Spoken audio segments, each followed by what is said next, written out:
मेरा मन कहीं भटक रहा लटक रहा है और मैं विचलित हूं और आपके महिमा गा रहा हूं। नहीं, मेरा रक्त का एक एक कण, मेरे अंग का एक एक रुआ आपको समर्पित करके, मेरी संपूर्ण हमारी चेतना आपके चरणों में समर्पित करके मैं आपकी महिमा गाता हूं। लेकिन कोई भी मनुष्य जो आपके महिमा गा रहा है निरपवाद है।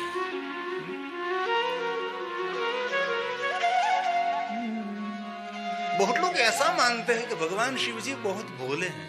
कभी नहीं, ये गलत बात है। शिव स्वयं कभी भोले नहीं हो सकता। भोला व्यक्ति कुछ भी नहीं करता, उससे कुछ भी नहीं होता। और शिव उनकी भ्रुकुटी मात्र से जगत का सर्जन करते हैं, संचालन करते हैं और अंत में विसर्जन भी कर सकते हैं। अपनी भ्रुकुटी मात्र से सब कुछ हो सकता है। तो शिव स्वयं भोला नहीं है, लेकिन भगवान शिव भले और भोले लोग हैं, उनका भगवान है, इसीलिए हम उसको भोलेनाथ कहते हैं। लेकिन लोगों ने ऐसा मान लिया,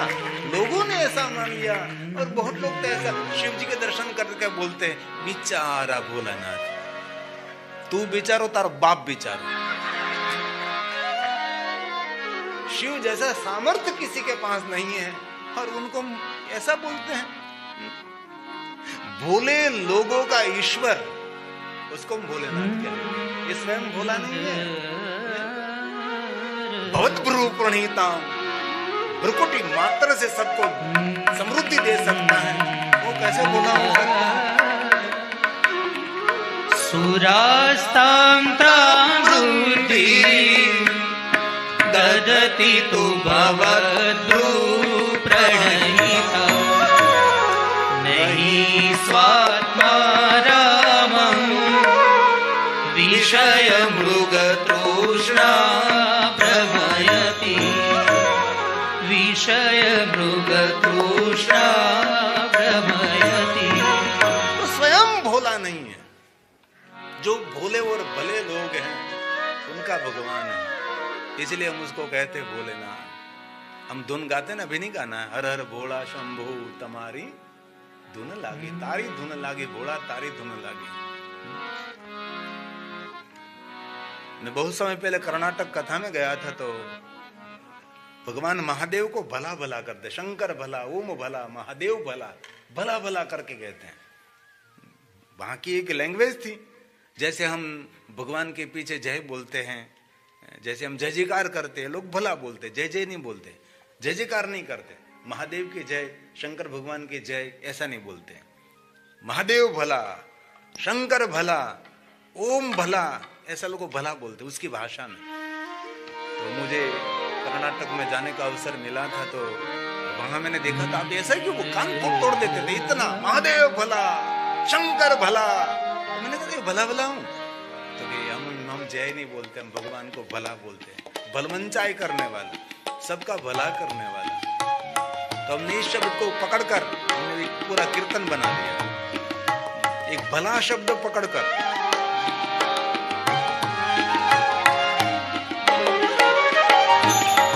ओम भला शंकर भला, शिव भला, महादेव भला। ओम भला शंकर भला, शिव भला, महादेव भला।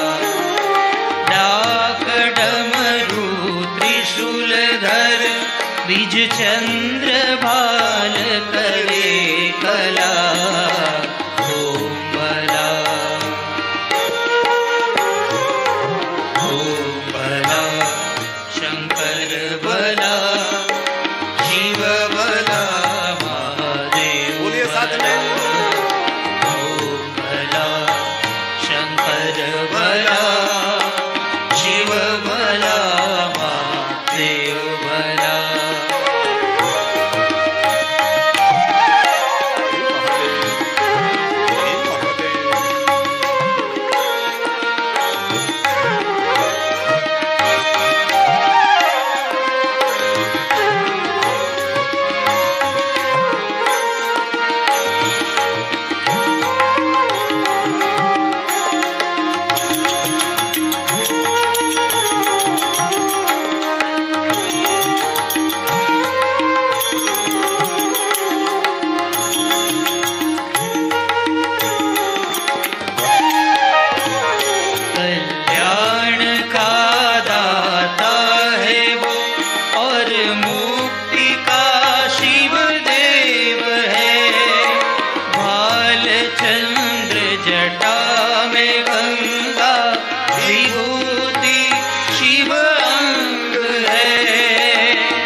देवों का महादेव है और सृष्टि सर्जनहार है। ध्यान वंदन कर लिया तो समझो बेड़ा पार है। नटराज तांडव नृत्य संगीत वाद्य है शिव प्रिय कला। ओम भला ओम भला शंकर भला शिव भला महादेव भला। ओम भला शंकर भला शिव भला महादेव भला। डाक डमरू त्रिशूलधर बीज चंद्र बाल करे कला। ओम भला ओम भला शंकर भला शिव भला महादेव भला। ओम भला शंकर भला शिव भला महादेव भला। ओम भला शंकर भला शिव भला महादेव भला। भगवान व्यासदेव ने शरणागति का स्वीकार किया। न तबे तद वर्णीय मह, मैं आपकी महिमा का वर्णन नहीं कर सकता। हम क्यों भगवान की महिमा का वर्णन कर सकते हैं? कभी नहीं। और कोई भगवान के लिए भगवान का वर्णन नहीं कर सकता। जो कोई करते हैं हमारे लिए ही करते हैं। भगवान व्यास जी ने कहा कि मेरी वाणी को पावन करने के लिए और पुण्य एकत्र करने के लिए मैं आपकी महिमा गाता हूं, मेरा सामर्थ्य दिखाने के लिए नहीं। मैं तो शरणागति का स्वीकार करके आपकी महिमा गाता हूं। किस लिए महिमा गाता हूं? तो कि मुझे पुण्य मिले। मधुस्फीता वाच परम अमृतम निर्मितवतः तव ब्रह्मन किंबा गपि सुरगुरु। कोई आपको कहे ना कि मैं महादेव का भक्त हूं और वो पुष्पदंत महाराज से जो परिचित नहीं है ना, तो पूर्ण शिव भक्त भी नहीं होगा। क्योंकि महादेव का भक्त और पुष्पदंत जी महाराज वो तो पर्याय है। जितने महादेव के भक्त हैं एक पुष्पदंत महाराज से संपूर्ण उसके साथ महादेव आपकी महिमा मध समान है। नहीं नहीं, औषध में श्रेष्ठ मध है, शहद है। लेकिन नहीं नहीं, आपकी महिमा तो अमृत तुल्य है। नहीं नहीं नहीं, अमृत तो पीता हुआ अमर बन सकता है, आप थोड़े मिलते हैं।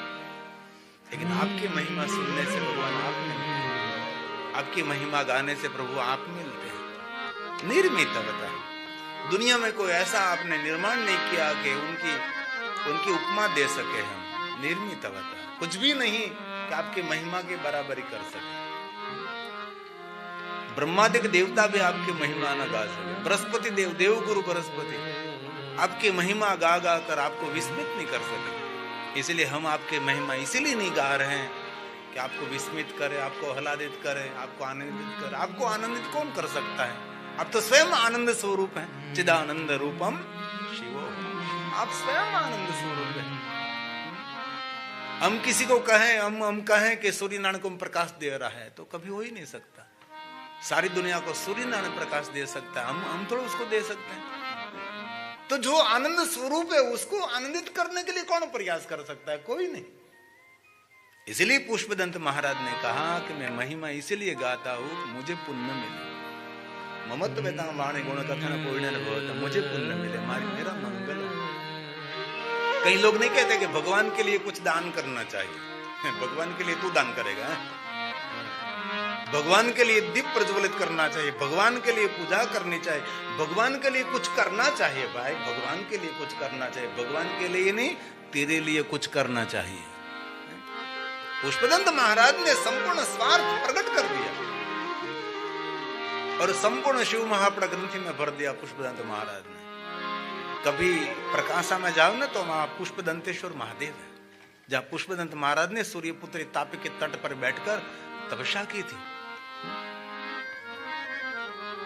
प्रकाशा का मूल नाम है प्रत्यक्ष काशी, जहां 100 से ज्यादा भगवान महादेव के स्वयंभू लिंग स्वरूप है। और कोई भी नगर में 100 से ज्यादा महादेव के लिंग स्वरूप है, उनको काशी की उपमा दे सकते हैं। ये हमारे शास्त्र सम्मति की एक महिमा है। इसलिए प्रकाशा में पुष्पदंतेश्वर महादेव है, अति प्राचीन, अति प्राचीन। और दूसरा पुष्पदंतेश्वर महादेव स्वयं काशी में, वाराणसी में, और स्वयं भगवान लिंग रूपेण सत महानुग्रह लोकाना, स्वयं भगवान शिव वहां लिंग रूप में प्रकट हुए। ये शब्द प्रसाद पुष्पदंत महाराज का है। मधुस्मिता मधुस्मिता वाचः परममृतं निर्मितवत स्तवं ब्रह्मन् किं वा गपिसुरगुरोर्विस्मयपदं मम त्वेता वाणी गुणकथन पुण्येन भवत पुनमीत्यर्थेऽस्मिन् पुरमथन बुद्धिरवसिता। बुद्धि को व्यवस्थित आपके चरणों में समर्पित करके आपके महिमा गाता है। बाकी तो असित गिरी समम स्यात् जलम सिंधु पात्र हैं। भूत और भविष्य भगवान शिव की महिमा संपूर्ण पूर्ण कोई नहीं गा सकता। वाणी को पवित्र करने के लिए, चित्त को आनंदित करने के लिए भगवान आपके महिमा गाते हैं। कभी अवसर मिले तो पुष्पदंत रचित स्तोत्र का संपूर्ण पाठ करना चाहिए। कभी अवसर मिले तो इनमें संपूर्ण शिव महापुराण ग्रंथ का सार है। असित गिरि समं स्यात् कज्जलं सिन्धु पात्रे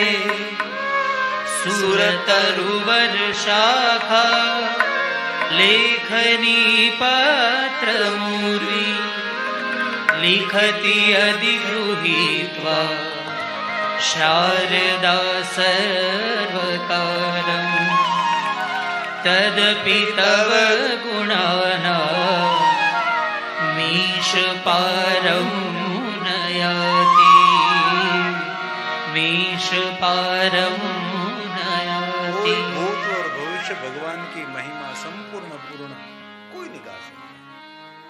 कई लोग कहते हैं कि 9 दिन में शिव महापुराण, 9 दिन में नहीं, 9 जन्म में पूरे नहीं होता। 9 दिन में तो क्या हो सकता है, कुछ भी नहीं होता। कथा का कर्म रहता है 11 दिन, 9 दिन, 7 दिन, जिनको हम सप्ताह कहते हैं ना। सप्ताह बैठे हैं, हमने सप्ताह बिठाई। सप्ताह मतलब 7 दिन का एक अनुष्ठान, 7 दिन की उपासना रहती है। और ये हमने सप्ताह नहीं बैठे, हमने पंचम बिठाया। ये 5 दिनों का पंचम रहा, सप्ताह नहीं, पंचम रहा। तो भगवान महर्षि वेदव्यास जी ने महादेव को कहा कि आप जगत के पिता हैं, माँ भवानी को कहा कि आप जगत की माता हैं, हम सभी आपके ही संतान हैं। ऐसा भाव प्रकट। और दूसरी बात मुझे आप सभी को, जो कि आप सब तो पढ़े लिखे हैं सभी, हम रोज भगवान के आगे बोलते हैं तमें हमारे माता है, तमें आप हमारे पिता हैं, लेकिन वो सिर्फ शिव जी के लिए गाया गया है। कोई देवताओं के सामने बोल सकते हैं, हमारा कोई विरोध के कोई खंडन नहीं है, कोई भी देवी देवताओं के सामने, कोई भी भगवान के सामने, लेकिन वास्तव में देखे तो ये महादेव के लिए ही गाया है। लेकिन बहुत लोगों को पता नहीं ये भगवान शिव के लिए गाया गया है और देवता के लिए नहीं है। बोल सकते हैं, लेकिन इसमें भाव तो महादेव के प्रति ही रहेगा। और हमारे बच्चे को भी सब कुछ कंठस्थ है, हम सबको कंठस्थ हैं। और जिनको तमेच माता पिता कंठस्थ नहीं हो, उनको लिए दरिया पास में है, डूबी जाओ जो। इतना जिनको कंठस्थ नहीं है, उनके लिए समंदर पास में है। शर्म आना चाहिए, शर्म आनी चाहिए, इतना नहीं आता। इसलिए स्तुति, प्रार्थना परमात्मा के प्रति भाव महादेव के प्रति आशा रखता हूं। आप सब बोलेंगे, आप सबका मौन खोलेंगे, मैं देखता रहूंगा। जो इसलिए मैंने ऊपर बिठाया मुझे, कि मैं सब तो अच्छी तरह से देख सकता हूं कौन झोंका खा रहा है। वो याद नहीं रहा मुझे, एक शहर में मैं कथा गाने के लिए गया था, तो पहले भोजन प्रसाद हो जाता था, बाद में कथा शुरू होती थी, इसीलिए लोग जल्दी आ जाते थे। भोजन प्रसाद पहला रहता था, એટલે लोग देर से नहीं, क्यों यहाँ 8:45 बजे लोग आते हैं, अच्छी बात है ना, आते तो हैं, लेकिन वहां एक व्यवस्था ट्रस्टी मंडल ने ऐसी की थी, मुझे याद नहीं उस देश का नाम, पहले सब भोजन, इतना सुंदर भोजन कि स्पेशल भोजन के लिए जल्दी नौकरी में से छुट्टी लेनी पड़ती थी, इतना सुंदर भोजन, और पहले भोजन कर लेते थे, बाद में तब कथा में बैठते थे। तो भोजन का एक नियम है, भोजन करने के बाद और कुछ नहीं आता, सिर्फ नींद ही आती है। और भोजन इतना भारी भोजन करते थे, और कथा में ज्यादातर अच्छे से लोग सो जाते थे, और मैं जागता रहता था। इतने सो जाते थे, ट्रेन की तरह उसकी विसल यहां सुनाई देती थी, इतने सो जाते। तो हम सब साथ में गाएंगे, ये महादेव के प्रतिभाव है ना, कैसे पता लगे आपको बताएं। त्वमेव माता च पिता त्वमेव, त्वमेव बन्धु च सखा त्वमेव, त्वमेव विद्या द्रविणं त्वमेव, त्वमेव सर्वं मम देव देव, त्वमेव सर्वं मम देव देव। ये जो अंतिम पंक्ति है वो संकेत करती है सिर्फ भगवान शिव के लिए गाया है। अंतिम पंक्ति में जो कहा है, जितने हमारे देवता हैं, सभी देवताओं के इष्ट देव कौन है? महादेव आप है। अंतिम पंक्ति में सीधा संदेश, सीधा संकेत है। हम किसी और के लिए नहीं गा रहे, और देवताओं के लिए नहीं, हम सिर्फ भगवान शिव आपके लिए बोल रहे हैं। इसलिए अंतिम पंक्ति में सूचन है, लेकिन बहुत लोग उसको ध्यान में नहीं लेते। आखिरी पंक्ति में क्या कहा?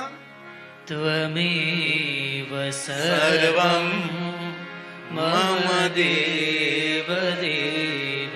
जितने हमारे देवता हैं, जितने देवता हैं, सभी देवताओं के देव महादेव आप हैं। इसलिए आपको हम प्रार्थना करते हैं। अंतिम पंक्ति में सूचन है, क्या सूचन?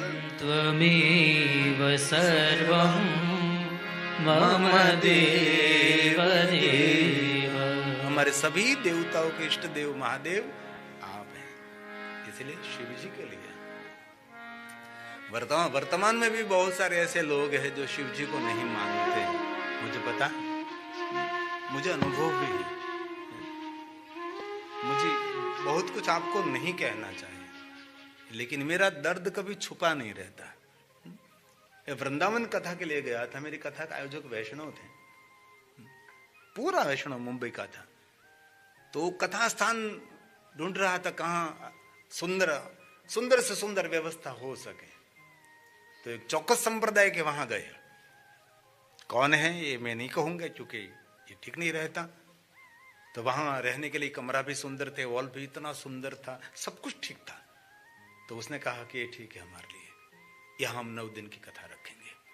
बाद में एडवांस दे रहे थे, बुक करा रहे थे कि इतने कमरे, ये हॉल, इतने दिनों तक हमको यहाँ रहना है, और एडवांस दे रहे, सब कुछ लिख लिया और एडवांस ले रहे थे। तब उसको याद आया और पूछ लिया कि कथा श्रीमद् भागवत कथा है। तो जजमान ने कह दिया कि ना, शिव की कथा तो यहां नहीं हो सकती, जिनका मैं नाम दे सकता हूं लेकिन जाहिर में नहीं। ये जड़ता अभी भी है। बाद में उसने फोगला आश्रम में शिव महापुराण कथा का आयोजन किया, और फोगला आश्रम वाले सभी दिल्ली रहते और विशेष प्रकार की कथा में मुझे मिलने के लिए आए, और प्रभुपाद की पूरी स्टोरी मुझे उसने सुनाई।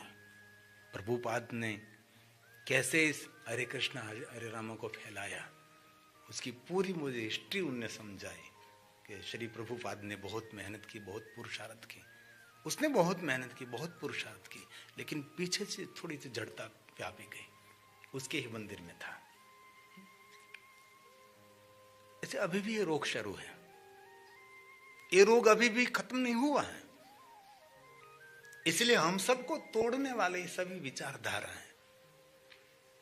इसलिए कभी भी कोई धर्म का प्रवचन हो रहा है, वहां कोई जड़ता जैसा देखो, तुरंत उसको कहिए कि ऐसा क्यों कर रहे भाई। आप खानगी में कहो, हमारे भारत में बड़ी बड़ी कथा होती न, तो मुख्यमंत्री से लेकर बहुत सारे प्रधान, बहुत सारे मंत्री, बहुत सारे गायक, बहुत सारे चिंतनकार, बहुत लोग आते हैं। तो पहले तो व्यासपीठ को भगवान को प्रणाम करते हैं, और मैं उसको दुपट्टा उठाता हूँ, और मेरे साउंड ऑपरेटर को पता होता है कि माइक बंद रखना है, तभी दुपट्टा उठाकर मैं पकड़ रखता हूँ। मुझे जो कहना है उसको काम में मैं कह देता हूँ। जब तक ये दुपट्टा मैं नहीं छोड़ता, वहां तक ये खड़ा नहीं हो सकता। और मैंने उसको क्या कहा और ये और मैं दो ही जानता हूं। कोई भी मंत्री को, कोई भी प्रधान को मुझे कहना तो ऐसे मैं उसको कह देता हूं, मुख्यमंत्री को भी ऐसे कह देता हूं पकड़कर, जो कि जहां तक मेरे को नहीं वहां तक खड़ा नहीं हो सकता। और मेरे ऑपरेटर को पता होता है कि माइक बंद रखना है, कोई नहीं सुनता, ये नजदीक वाले सुन लेते कि उसको क्या कहा। जो कहना है ऐसे कह देते हैं, और कहना ही चाहिए। ऐसी जो हमारी सनातनी परंपरा चलती रहेगी तो आने वाला समय हमारे लिए बहुत चिंताजनक रहेगा। तो भगवान शिव जी को प्रणाम किया, माता भवानी को प्रणाम किया, और गणेश के बिना तो चलता ही नहीं। और ये भी आपको कह दूं, ऐसे भी संप्रदाय है जिन संप्रदाय में गणेश की पूजा नहीं है। ऐसे गांव का मैं नाम देख सकती हूँ, क्योंकि मैंने बहुत विचरण किया है, मेरा काम हुई है। एक गांव में ज्यादा, पूरे गांव में मैंने घर घर में गया तो किसी के घर में गणेश नहीं, शिव जी तो नहीं रहते हैं, और देवता भी नहीं, गणेश भी नहीं। मैंने कहा आपके गांव में किसी के घर में गणेश नहीं? तो वहां लोगों ने कहा कि हाँ हमारा धर्म है तो इसमें गणेश जी को हमने नहीं रखा, ना कि एक को ही रखना और दूसरा नहीं, बस एक को रखना। मैंने कहा तो गणेश के बिना तो कैसा हमारा निर्वाह हो सकता है? तो मैंने गांव के अच्छे लोगों को एकत्र किया, सरपंच से लेकर सबको, और बाद में एक शहर था पास में, वहाँ थे गणेश ले आया। 35 छोटा सा गांव था, 35-40 लोगों का घर था। गणेश लाया और सबके घर में गणेश हमने रखा, और सभी गांव के लोगों को एकत्र करके कहेगा आपका कोई धर्मगुरु आवे और कहे कि गणेश को निकाल दीजिए, तो गणेश को निकालने से पहले इस धर्मगुरु के साथ मेरी बात करा जाए, एक बार मेरे साथ उसके वार्तालाप हो जाए बस। इसलिए बहुत साल बीत गए, अभी वार्तालाप नहीं हुआ है। इसलिए मुझे लग रहा है कि मेरा गणेश सलामत होगा, वहां सुरक्षित होगा।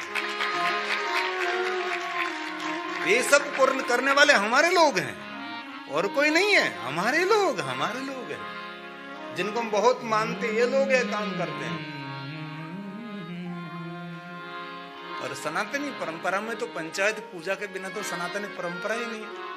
भगवान शिव, माता पार्वती, भगवान गणेश, भगवान विष्णु, और प्रत्यक्ष देव हमारा भगवान सूर्य नारायण, ये पंचायत पूजा हमारी सनातनी परंपरा है। कोई भी संप्रदाय में आप हो, 5 तो होना ही चाहिए। लेकिन बहुत लोग ऐसे हैं,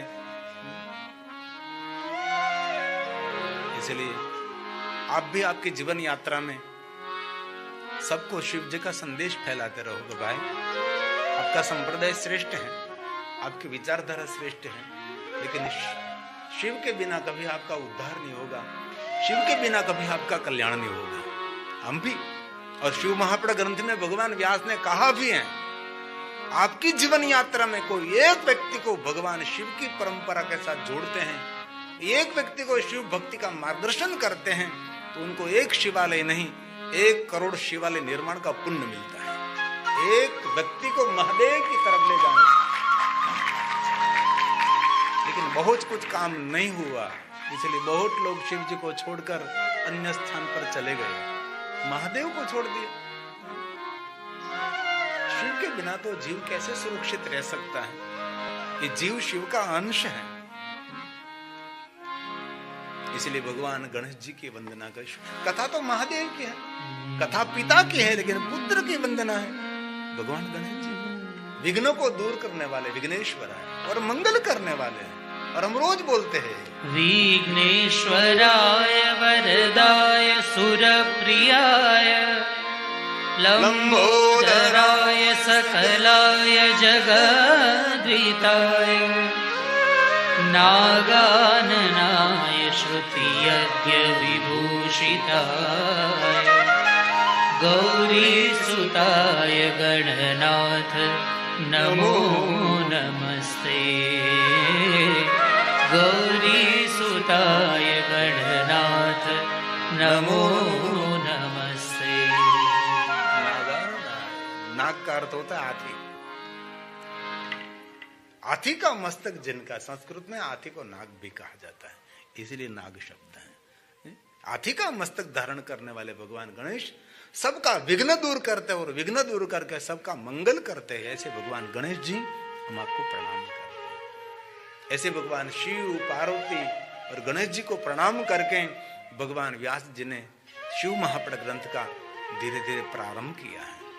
और प्रयाग तीर्थ में जो महात्मा लोग कथा श्रवण कर रहे हैं, धर्म क्षेत्रे महाक्षेत्रे गंगा कालिंदी संगमे प्रयागे परमे पूर्णे ब्रह्मलोकस्य वर्तमनि। ब्रह्मलोक का मार्ग प्रयाग तीर्थ है, जहां भगवान महर्षि वेद व्यास जी के सद शिष्य सूत पुराण जी कथा का गायन करते हैं। उनके सामने असंख्य संख्या में शौनक आदि महात्मा प्रश्न कर रहे हैं, हे सूत महाभाग्यवान।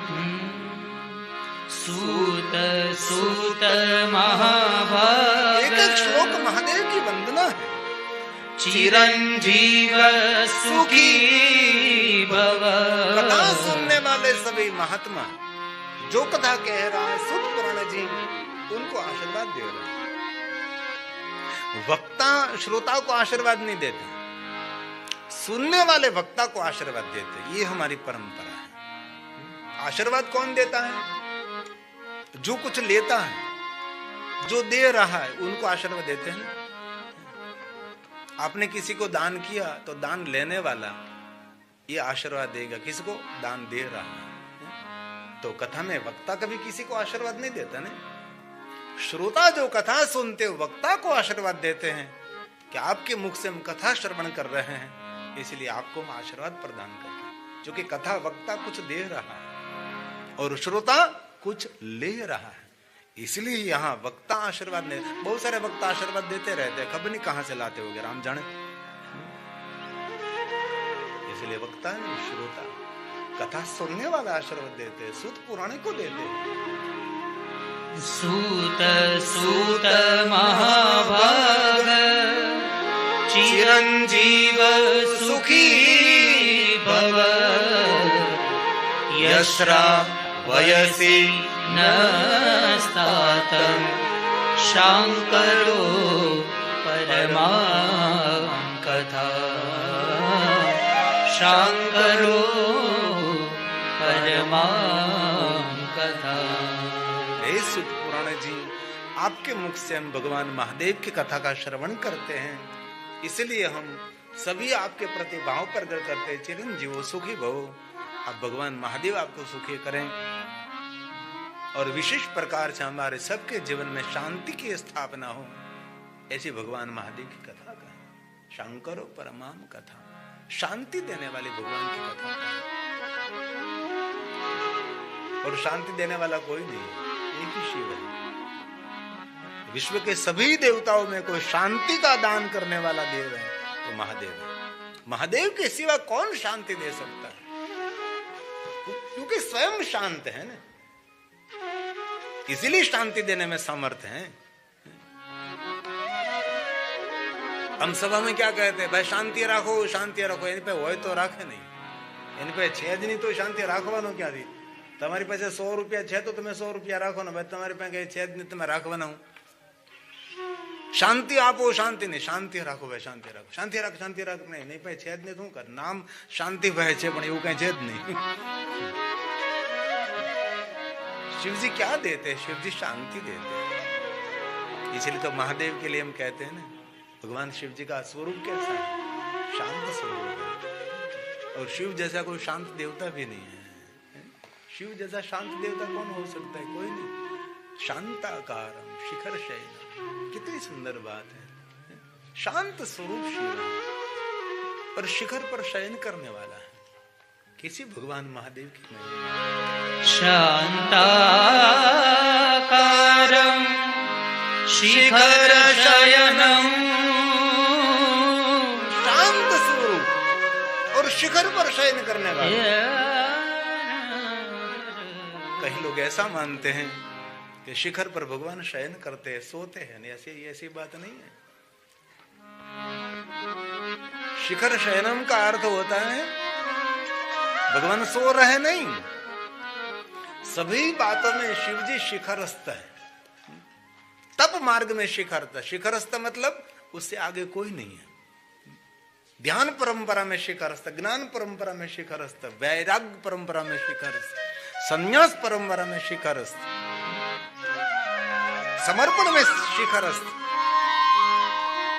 और सांसारिक परिवार में भी शिखरस्थ। भगवान शिव जी का किसका संसार? दुनिया में कोई भगवान का ऐसा संसार नहीं जो शिव जी का संसार है। पूरे परिवार पूज्य है और सबकी पूजाने की पहली हरीफाई रहती है। देवताओं से पहला महादेव, महादेव से पहले बेटा गणेश, गणेश से पहला शुभ और लाभ, रिद्धि सिद्धि सिद्धि बुद्धि, पूरा परिवार वंदनीय है। और कभी भगवान की पूजा करते हैं तो बस एक ही बात करिए, भगवान हमारा आपके पास से कुछ भी मांगना नहीं, बस एक ही प्रार्थना, जैसा आपका परिवार है ना ऐसा हमारा परिवार बने, बस आप जैसा परिवार। संपूर्ण परिवार पूज्य परिवार, पूरा परिवार वंदनीय है, पूरा परिवार पूज्य है। एक भी नहीं है जो परिवार और वैरूरते वाले साथ में रहते हैं। सर्प और मूषक को नहीं बनती, सर्प और मयूर को नहीं, सिंह और ये नंदी महाराज को नहीं, और दूत और भूत को कभी नहीं बनती, और मुख में अमृत तो कंठ में जहर, भाल में शीतलता देने वाला चंद्र तो त्रिसरा नेत्र अग्नि ज्वाला। सब कुछ विरोधाभास, सब कुछ विरोधाभास, तो भी शिव जी पूज्य है। इसलिए सभी बातों में शिखरस्थ महादेव है। कोई भी विषय पकड़ो आप, कोई भी दृष्टि से महादेव को देखो, सभी मार्ग में शिव शिखरस्थ है। इसलिए भगवान शिव जी और शयन मतलब एकदम शांत मुद्रा, कोई उद्वेग नहीं। तो पूरे शिव जी का जीवन चरित्र आप देखो, कहीं उछल कूद नहीं, उपद्रव नहीं है। और हमारे पास तो कुछ भी नहीं, तो भी हमारे जीवन में कितना उपद्रव रहता है। उछल कूद कितनी रहती है, उछल कूद कितनी रहती है, उपद्रव कितना रहता है। छोटा सा घर बना लिया, थोड़ा सा बैलेंस हो गया, समाज में थोड़ा सम्मान मिल गया, थोड़ा पद मिल गया, तो हमारे जीवन में उपद्रव रहता है, उछल कूद रहती है। शिव जैसा सामर्थ्य किसी के पास नहीं, शिव जैसी महानता किसी के पास नहीं है। विश्व के सभी देवी देवता जिनके चरणों में बैठे रहते हैं ये भगवान शिव हैं, तो भी कितना शांत है। इसलिए शिव के पास से क्या सीखेंगे? हम शांत रहना सीखेंगे, कभी अशांत नहीं रहेंगे, हम शांत रहेंगे। शिव जी का सबसे बड़ा संदेश है शांत रहना सीखो। इसलिए भगवान महादेव के लिए कहा है शांताकारं शिखर शयनं नीलकंठं सुरेशं विश्वाधारं स्फटिकसदृशं गौरवर्णं शुभांगं गौरीकान्तं त्रिनयनयनं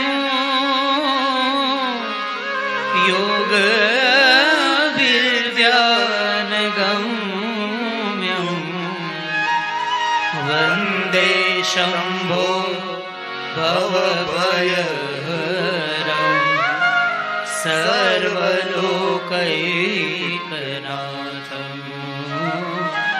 सर्वलोकैकनाथं। इसलिए शांति देने वाला शिव है। कोई भी व्यक्ति शांति की खोज में है तो महादेव को ही मिलना पड़ेगा। शिव जी ही शांति दे सकते हैं। जब सृष्टि का सर्जन किया तब भगवान शिव जी सबको सामर्थ्य दे रहे थे, जिनको जो चाहिए ऐसा सामर्थ्य सबको भगवान महादेव दे रहे थे।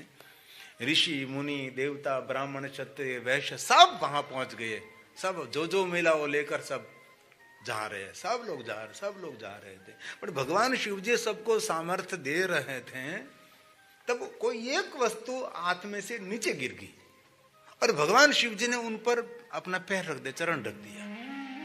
किसी ने नहीं देखा कि हाथ में से क्या नीचे गिर गया, और भगवान शिव जी ने उस पर चरण रख दिया। किसी की नजर नहीं थी, किसी का दृष्टि नहीं था, लेकिन ऋषि मुनियों की दृष्टि थी। ये सब नहीं गए, खड़े रहे। तब शिव जी ने पूछा कि सबको जो जो चाहिए सबको दे दिया, आपको भी दे दिया है, जाओ, क्यों खड़े हैं?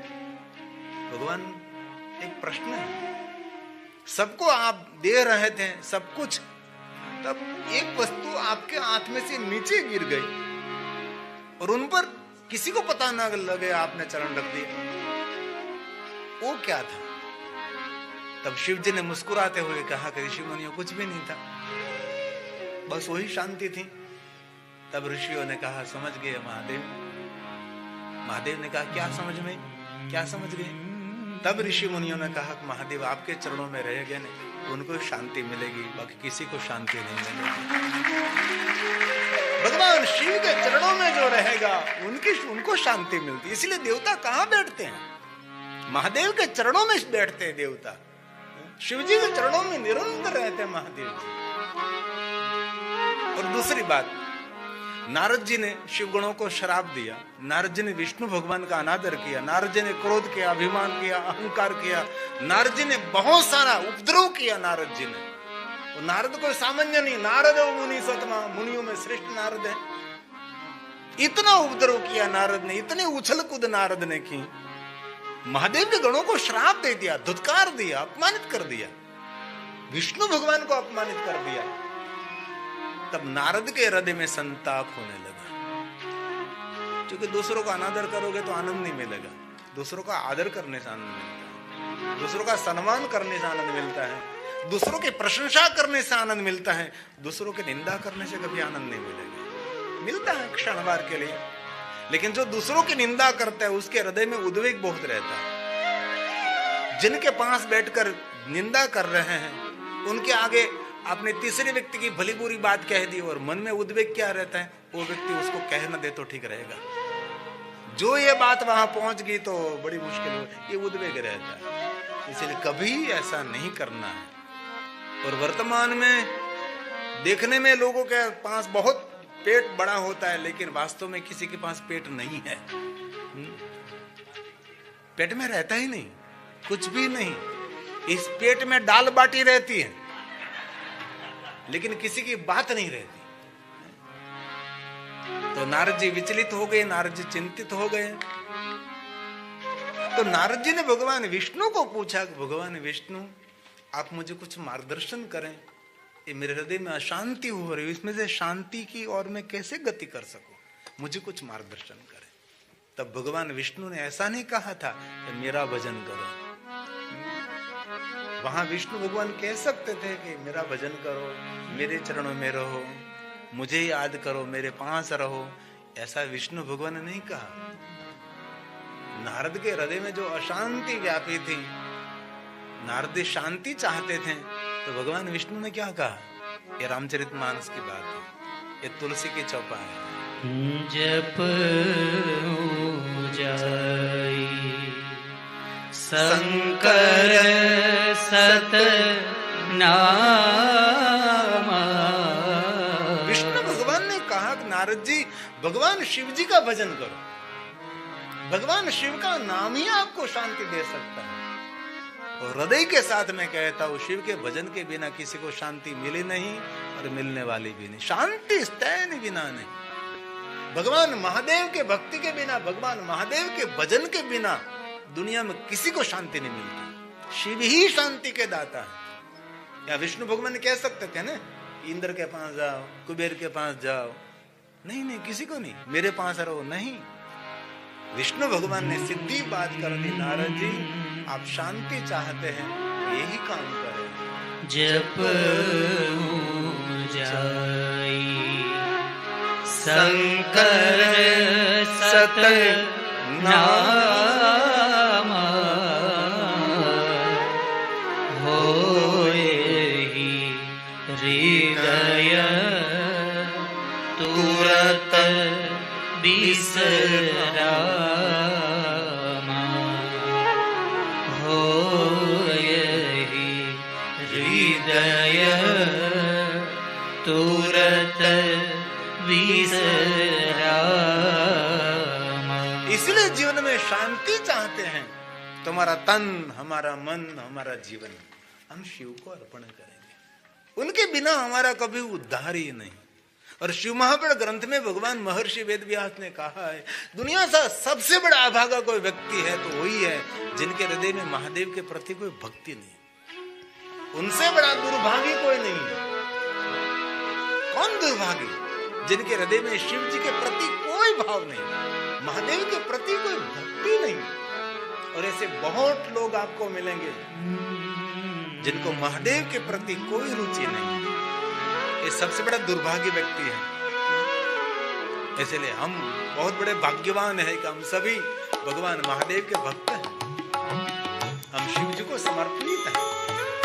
जिनके इष्ट देवता महादेव, जिनके कुल देवता महादेव है, जिनकी कुल की परंपरा में महादेव है, ये कितने भाग्यवान हैं। और ज्यादातर हमारी बहनें सभी व्रत करते हैं तो महादेव का व्रत होता है, और कोई देवताओं का व्रत नहीं होता, महादेव का व्रत। बाल्यावस्था से महादेव का व्रत होता है। शिव जी की पूजा की प्रधानता रही है। इसलिए जीवन में प्रयास कर, हमारे तन में, हमारे मन में, हमारे जीवन में और कोई नहीं, हमारा शिव ही होना चाहिए। शिव के सिवा इस जीव का कौन उद्धार कर सकता है? कोई नहीं। इसलिए दो पंक्ति,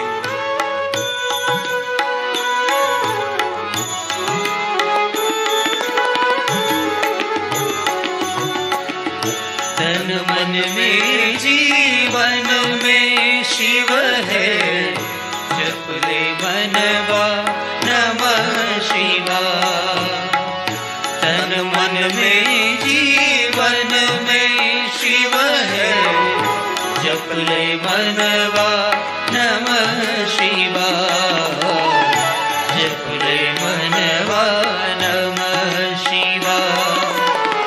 सभी नामों का सार शिव है, जप ले मनवा नमः शिवाय।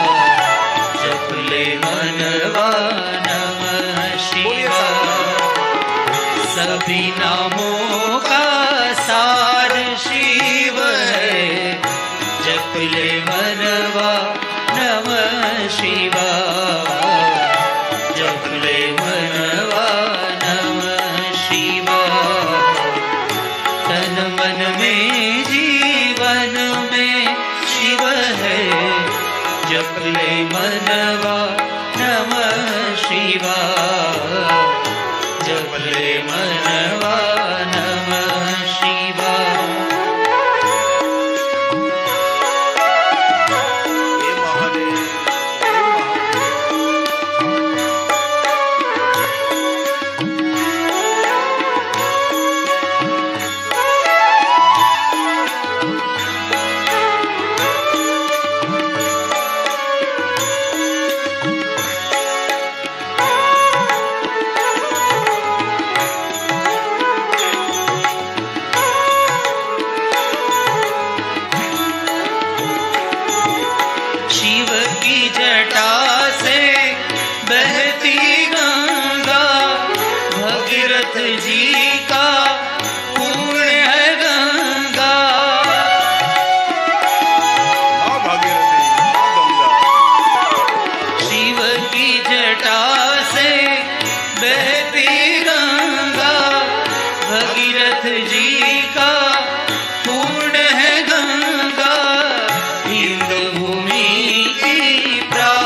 जीवन में शिव है, जप ले मनवा नमः शिवाय, जप ले मनवा नमः शिवाय।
सुंदर कथा है, लेकिन इस कथा का विस्तार नहीं करेंगे हम, क्योंकि कथा रामचरितमानस में अन्य पुराणों में भी कथा है, लेकिन कथा नारद से प्रारंभ हो रही है। एक समय नारद के मन में एक विचार प्रकट हुआ कि मुझे तपस्या करनी चाहिए, और इसी समय विचार को नारद जी ने अपने जीवन में स्वीकार लिया। ये विचार तो बहुत आते हैं, लगातार विचारों के थॉट आते हैं, लेकिन बहुत सारे विचार तो निरर्थक विचार होते हैं, इसमें कोई अर्थ नहीं होता, कोई काम के विचार नहीं होते।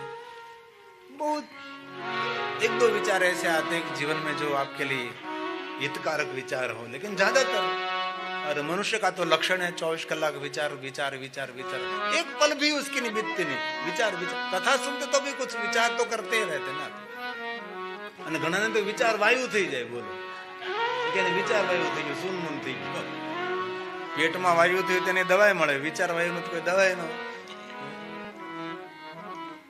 વિચાર કર્યા કરે કાંઈ નહીં, વિચાર કર્યા કરે, चेहरो लटकी जाए, तनावग्रस्त થઈ જાય।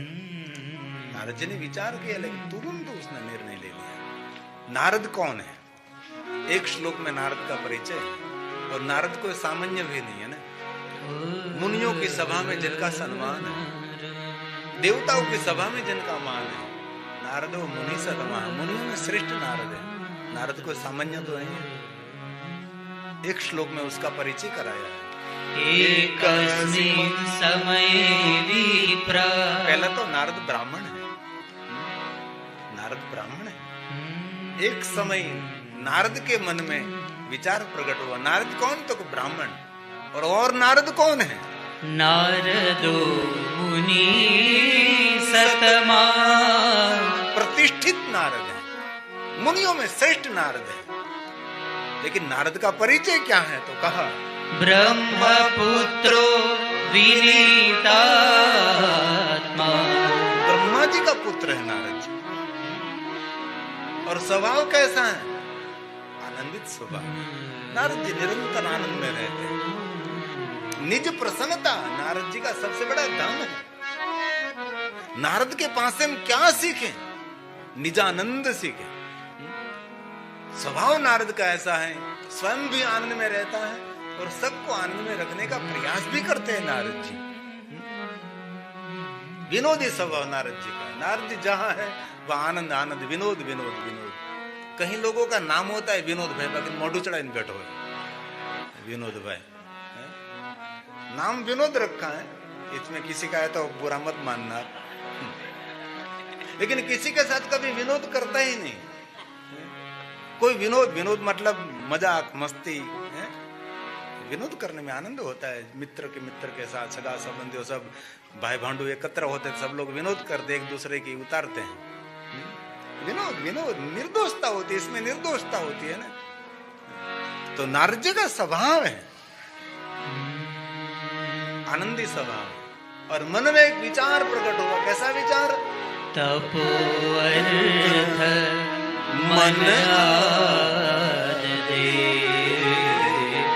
तपोअर्थ मन आद दे। मन कह रहा है कि तप करो तप करो। और हम लोग इतने विचारों के ट्रैफिक में अंदर उलझे हुए रहते हैं। इस विचारों के ट्रैफिक में से बाहर निकलना बहुत मुश्किल है। रोड का ट्रैफिक तो दूर हो सकता है, लेकिन विचारों के ट्रैफिक में से दूर रहना बहुत कठिन है। बहुत लोग काम करते नहीं थकते, लेकिन विचार करते करते बहुत थक जाते हैं।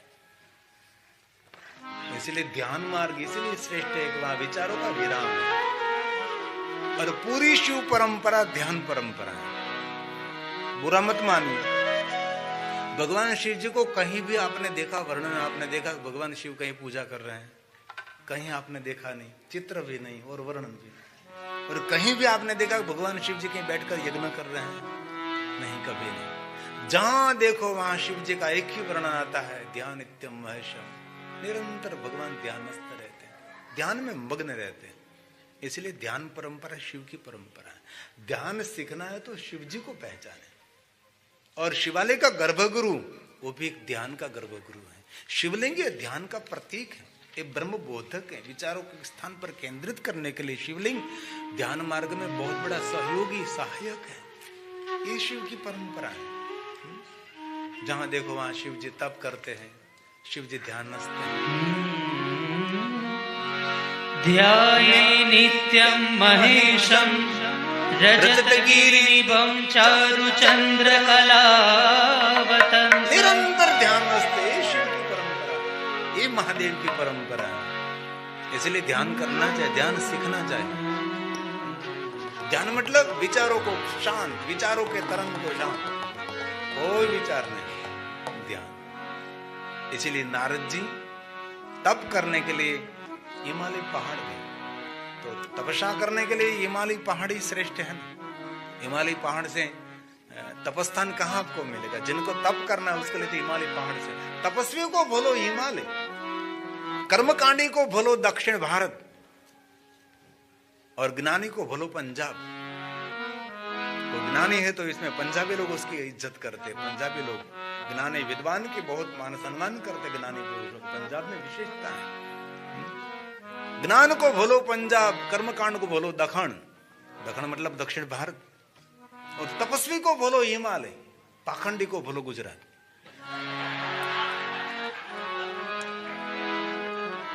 जिनकी भक्ति कहीं नहीं चलती उसकी गुजरात में चल जाती है।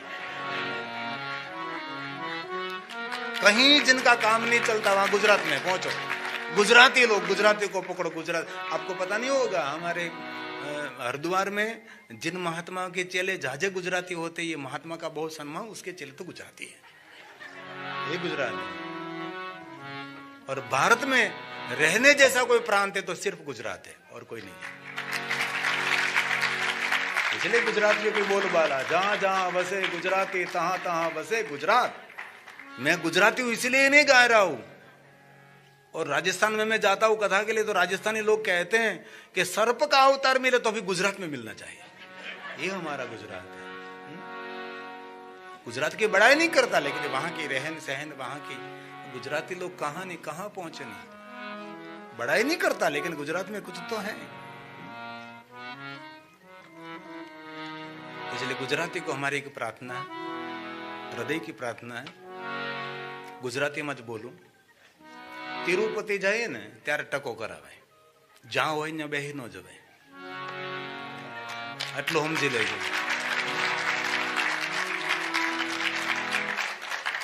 ટકો એક જગ્યાએ કરાવે તિરુપતિમાં જઈને, બાકી બધે ક્યાંય, અને ટકો કરાવતો સમજો ગુજરાતી જ હોય। हमारे एक महात्मा है, नाम नहीं दूंगा मैं, महात्मा जी गुजराती भाड़ा नो मूके, बोलो गुजराती झपट में એટલે લઈ જ લેતા ને। મેં કીધું ભાઈ ગુજરાતી હું એ કે ગાડર ગમે ત્યાં ઊન ઉતારે કે તમે આમ દેશી છો તો સમજી શકો। ગાડર, ગાડર મતલબ ઘેટા, એ ગમે ત્યાં ઊન ઉતારે, એટલે કે આપણે ઉતારી લ્યો ને। એટલે તમે સૌ ગુજરાતી જાજા છો, એટલે તમને સૌને વિનંતી, જ્યાં હોય ને ઊન નહીં ઉતારતા, અને જ્યાં હોય ત્યાં ટકોય નહીં કરાવતા। हमारा मस्तक कहीं नहीं झुकता, हमारा मस्तक झुकता है तो महादेव के चरणों में ही झुकता।